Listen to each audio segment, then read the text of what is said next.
according to Motorsport Italy, Adrian Newey turned down Ferrari.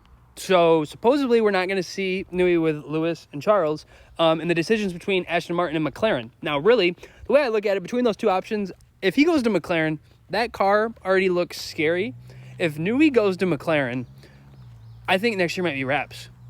Like, if Max doesn't get a new teammate, like, I don't know what they're going to do with Checo. So this is just strange to me because everyone thought, like, Newey was for sure going to Ferrari. Like, that's where all the rumors were going. But, I mean, if it's shut down and he's going to either McLaren or Aston Martin, this completely changes everything in terms of next year. So from what they're saying is Ferrari didn't want to upend and pay for Newey's salary, essentially, is what it's saying. And it makes sense that Ferrari, I guess, if they're trying to replace a TD, they're not going to hire a technical consultant like Newey is to replace a TD role, which makes sense.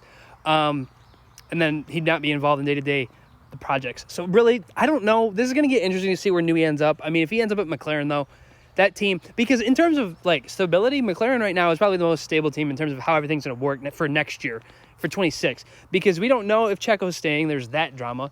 You have Max there still. He's been fine. But then you have Oscar and Lando in terms of working well together. They work great together, and the performance is good.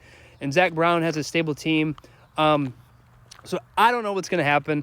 If you guys have any predictions, let me know, though, because this just adds a whole nother wrinkle in the field here coming up to the break here in a couple weeks. So let me know.